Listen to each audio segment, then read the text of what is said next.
Salt lake রেনেসাঁকে আমার অনেক অনেক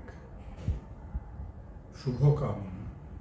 আমার অনেক অনেক আশা যে তারা গত বছরগুলোর মতো এবছরেও যে একটা রক্তদান উৎসব ওরা করছেন, আমরা আপনাদের সবাই যখন এগিয়ে আসেন এবং সল্ট লেক রেনেসাঁর মতো বিভিন্ন সংস্থার মাধ্যমে আপনারা একেবারে নিঃস্বার্থভাবে যে রক্তদান করেন, সেই রক্তদান বহু বহু মানুষের একটা জীবন তাকে জীবন ফিরিয়ে দেওয়ার জন্য, তাদের বিভিন্ন মেডিকেল চ্যালেঞ্জেসের মধ্যে দিয়ে বিভিন্ন অপারেশন যখন দরকার হয়, একরত্তি বাচ্চার থেকে শুরু করে একটা বয়স্ক মানুষের, তখন আপনারা যে নিঃস্বার্থভাবে যে রক্তদান করেন, সেই রক্তদান কিন্তু বহু বহু মানুষের এই চিকিৎসাকে সম্ভব করে।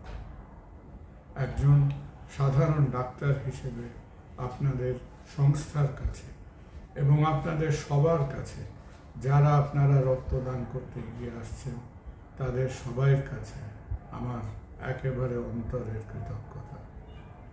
আর সল্ট লেক রেনেসাঁ এই বছরে যে উৎসবটা আমাদের অত্যন্ত প্রাণের মানুষ সুচিত্রা মিত্রের নামে করছেন, বাঙালির প্রতিটি মর্মে মর্মে যেমন রবীন্দ্রসঙ্গীতের মূর্ছনা ধরে, তখন রবীন্দ্রসঙ্গীতের একজন প্রতিমূর্তি হয়ে, যিনি রবীন্দ্রসঙ্গীতকে আমাদের মনের ভিতরে, আমাদের চেতনার মধ্যে পৌঁছে দিয়েছিলেন, তিনি ছিলেন সুচিত্রা মিত্র। সুচিত্রা মিত্রের গান, তার যে শিক্ষা তিনি আমাদের দিয়ে গেছেন, সেটা চিরকাল আমাদের মধ্যে রাখবে।